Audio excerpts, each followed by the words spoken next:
మంచిర్యాల జిల్లా లక్షట్పేట్ మున్సిపాలిటీ పరిధిలో బీజేపీ అధిష్టానం ఆదేశాల మేరకు చలో బస్తీ కార్యక్రమం నిర్వహించారు బీజేపీ నాయకులు. ఈ సందర్భంగా వారు మాట్లాడుతూ మున్సిపాలిటీలోని ఇటిక్యాలలో ఉన్న మురుగునీటి కాల్వలు శుభ్రం చేయక చెత్తా చెదారం వలన ప్రజలు రోగాల బారిన పడుతున్నారన్నారు. తాగునీరు సక్రమంగా రావడం లేదని ప్రజలు తీవ్ర ఇబ్బందులు ఎదుర్కొంటున్నా ప్రభుత్వం పట్టించుకోకపోవడంతో స్థానిక ప్రజలు తీవ్ర సమస్యలు ఎదుర్కొంటున్నారన్నారు. కాంగ్రెస్ పార్టీ ఎన్నికల సమయంలో అధికారంలోకి వచ్చిన 15 రోజుల్లో సమస్యలు పరిష్కరిస్తామని చేస్తామని చెప్పినా అధికారంలోకి వచ్చి 15 నెలలైనా ఇప్పటికీ స్థానిక సమస్యలపై ఎలాంటి స్పందన లేదన్నారు. ఈ సమస్యలను వెంటనే పరిష్కరించాలని డిమాండ్ చేశారు. ఈ కార్యక్రమంలో బీజేపీ మున్సిపాలిటీ అధ్యక్షుడు వీరమల్ల హరిగోపాల్, ముఖ్య అతిథి మోటపల్కుల తిరుపతితో పాటు బీజేపీ సీనియర్ నాయకులు రమేష్ జైన్, నరేష్ జైన్, ముష్కం గంగన్న, తగరపు గంగన్న, రాజగురువయ్య, బుద్ధ సిద్ధార్థ, గొల్లపల్లి సమరసింహ, గోపతి తిరుపతి, గొల్ల రాజేందర్ తదితరులు ఈ కార్యక్రమంలో పాల్గొన్నారు. మున్సిపాలిటీలో 1వ వార్డు సత్యసాయి నగర్లో గాంవ్ చలో బస్తీ చలో అని మా స్టేట్ పిలుపు మేరకు మేము ఈరోజు ఇంటింటికి తిరగడం జరిగింది. ఇక్కడ ఉన్న సమస్య ప్రతి ఒక్కరు ఏం చెప్తున్నారంటే నాళీలు సరిగ్గా తీస్తలేరని, ఇక్కడ కరెంటు పోల్స్ కరెంటు పోల్స్ లేవు.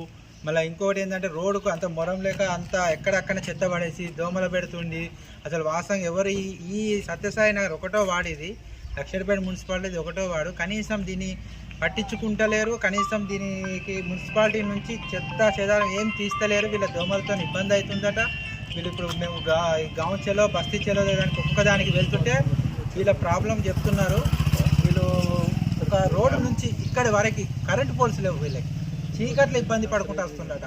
పాములు పురుగు వీటితోనైనా ఇబ్బంది పడుకుంటూ వస్తుండట. అది రోడ్డు డాంబర్ రోడ్డు, అక్కడ నుంచి ఇక్కడ వరకు కరెంట్ పోల్ లేదట. ఇట్లాంటి పరిస్థితి ఉన్నది. ఇప్పుడు గవర్నమెంట్ వచ్చి కూడా ఏం లాభం చెప్పండి. అందుకనే మేము బస్తీ తిరుగుతున్నాం, వాళ్ళ సమస్యలు తెలుసుకుంటున్నాం. లక్షట్పేట మున్సిపాలిటీ వారికి కూడా, కమిషనర్ వారికి కూడా మేము చెప్తున్నాము, ఇక్కడ ప్రతి వాడలో కూడా నీట్నెస్ అనేది చేయండి. కొద్దిగా ఈ దోమలతో ప్రజలు ఇబ్బంది పడుతున్నారు కాబట్టి ఖచ్చితంగా నీట్నెస్ చేయాలని కోరుకుంటున్నాం. గాంవ్ చలో బస్తీ చలో కార్యక్రమంలో భాగంగా ఈరోజు 1వ వార్డు రావడం జరిగింది. సత్యసాయి నగర్ కాలనీలో ఈ యొక్క కాలనీ వాసులు చెప్తున్నారంటే కరెంట్ సిస్టమ్ రాత్రిపూట రావాలంటే భయం వేస్తుంది. కరెంటు పోల్లు వేయలేదు ఇంతవరకు. ట్యాక్సులేమో మొత్తంగా వసూలు చేస్తున్నారు కానీ కనీస సౌకర్యాలు చెత్త ఎక్కడిదక్కడే పడి ఉన్నది, ఏది కూడా సాఫ్ చేయడం లేదు అని చెప్తున్నారు. ఇది వెంటనే ఈ సమస్యను పరిష్కారం చేయాలని కోరుకుంటున్నాను.